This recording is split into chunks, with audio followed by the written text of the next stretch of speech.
Global skill development mission में आपका स्वागत है। अब हम इसको प्रैक्टिकल रूप में करके देखते हैं। आइए सबसे पहले हम if.cpp को खोलते हैं यहाँ से। इसके लिए हम फाइल पे ओपन पे क्लिक करते हैं और हमारे पास यहाँ पे ओपन बॉक्स अवेलेबल हो जाता है। देखिए शॉर्टकट F3 है, मैं इसका प्रयोग भी कर सकता हूँ। और यहाँ पे जिस फाइल को आपने खोलना है उसका नाम बता दें। मैं if.cpp को खोलना चाहता हूँ तो यहाँ नाम देके ओपन कर देता हूँ। F5 से आप फुल स्क्रीन कर सकते हैं। देखिए यहाँ पे मैसेज वाली स्क्रीन हट जाएगी। अब यहाँ पे हमारे प्रोग्राम को यदि ध्यान से देखा जाए तो सबसे पहले दो हेडर फाइल्स इंक्लूड हैं, उसके पश्चात void main और उसके पश्चात हमारे पास एक इंटीजर मार्क्स वेरिएबल लिया गया है। यहाँ पे यदि आप ध्यान दें तो इंटीजर मार्क्स जो वेरिएबल है वो यूजर के द्वारा इनपुट किया जाएगा और वो यूजर के द्वारा इनपुट किए गए मार्क्स को स्टोर करेगा और फिर उसको कंपेयर करने के लिए प्रयोग किया जाएगा।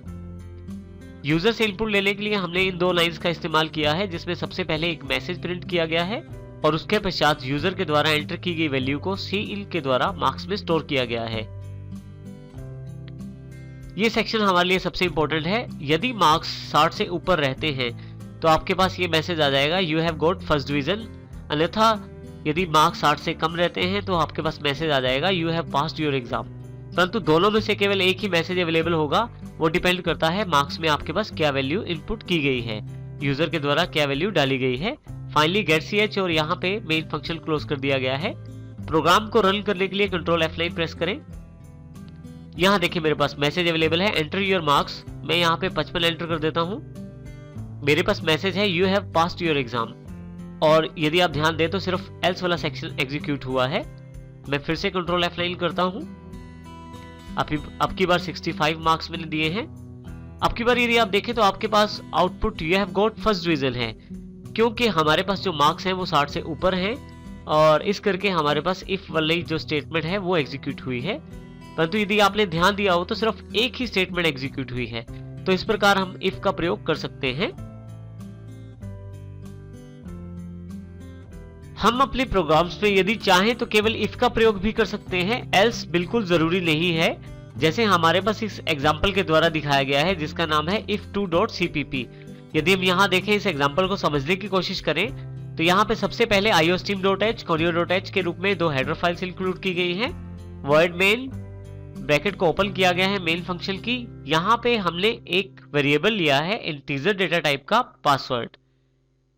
अब यहाँ पे हम ये देखना चाहते हैं कि यूजर के द्वारा दिया गया यदि पासवर्ड ठीक है तो एक मैसेज आ जाए और उसको जानकारी मिल जाए कि उसका पासवर्ड मैच कर गया है, अन्यथा कुछ भी ना हो, अर्थात एल्स वाला हमने सेक्शन यहाँ नहीं लिया है। यहाँ यदि आप देखें तो सबसे पहले क्लियर स्क्रीन सी आउट में हमने हेलो फ्रेंड, सबसे पहले एक मैसेज प्रिंट किया जाएगा हेलो फ्रेंड। उसके पश्चात please enter your password in number, ये मैसेज आएगा। जो यूजर के द्वारा पासवर्ड इनपुट किया जाएगा वो cin के द्वारा पासवर्ड वेरिएबल में डाल दिया जाएगा। और यहाँ पे ये वाला सेक्शन हमारे लिए इंपॉर्टेंट है, जब हमारे पासवर्ड को चेक किया जाएगा और देखा जाएगा क्या वो 1 2 3 4 के बराबर है। यदि है तो योर पासवर्ड इज मैच्ड लिखा जाएगा और यदि नहीं है तो यहाँ कुछ भी नहीं होगा। ये वाला पार्ट पूरा स्किप कर दिया जाएगा प्रोग्राम से और directly goodbye message print कर दिया जाएगा। और यदि पासवर्ड मैच होगा तो ये लाइन प्रिंट की जाएगी योर पासवर्ड इज मैच्ड। उसके पश्चात गुड बाय मैसेज प्रिंट किया जाएगा और फाइनली यहाँ पे प्रोग्राम हमारा क्लोज किया गया है। हम इस प्रोग्राम को प्रैक्टिकली रन करके देखते हैं। हमने पहले से ही यहाँ प्रोग्राम खोला हुआ है if2.cpp के रूप में। iostream.h, conio.h दोनों हेडर फाइल्स इंक्लूड की गई है। void main ब्लॉक में इंटीजर पासवर्ड सबसे पहले वेरिएबल लिया गया है और इस पासवर्ड को यूजर के द्वारा इनपुट करवाया गया है। जो भी वैल्यू यूजर के द्वारा दी जाती है उसको पासवर्ड में cin के द्वारा स्टोर कर दिया जाता है। अब इस सेक्शन जो कि हमारा सबसे मेन सेक्शन है, पासवर्ड को मैच किया जाता है इफ के द्वारा 1 2 3 4 से। यदि पासवर्ड मैच होता है तो हमारे पास आउटपुट आ जाएगी योर पासवर्ड इज मैच्ड। आपके पास ये मैसेज अवेलेबल हो जाएगा, अन्यथा आपके पास ये मैसेज प्रिंट नहीं होगा और आपके पास डायरेक्ट ये मैसेज आ जाएगा गुड बाय और फाइनली ये प्रोग्राम खत्म हो जाएगा। हम इस प्रोग्राम को रन करके देखते हैं कंट्रोल F9 से। देखिए यहाँ हेलो फ्रेंड अवेलेबल हो गया है। यहाँ जानकारी सबसे पहले मांगी जाती है please enter your password in number. मैं यहाँ पे 1 2 3 4 दे देता हूँ, एंटर कर देता हूँ। देखिए यहाँ पे आउटपुट है your password is matched goodbye. तो इसका अर्थ है कि हमारा इफ वाला जो सेक्शन है वो एग्जीक्यूट हुआ है। फिर से एंटर करता हूं यहाँ पे मैं। अब की बार फिर से कंट्रोल F9 से प्रोग्राम रन करता हूं। अब की बार मैं कोई और पासवर्ड दे देता हूं 323, एंटर करता हूं। अब की बार देखिए इफ स्टेटमेंट को एग्जीक्यूट नहीं किया गया है, डायरेक्ट गुड बाय का मैसेज अवेलेबल हो गया है।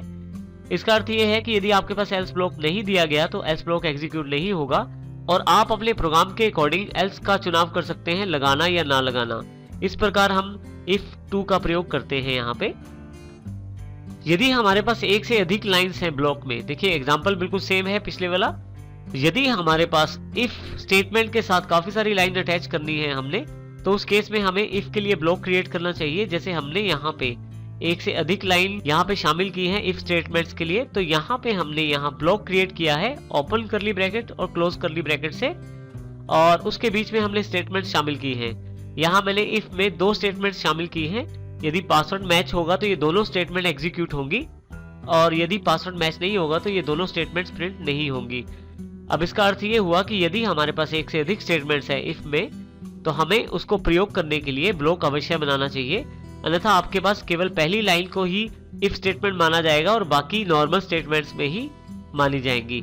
और इस प्रकार हम if3.cpp को भी प्रैक्टिकल करके देख सकते हैं।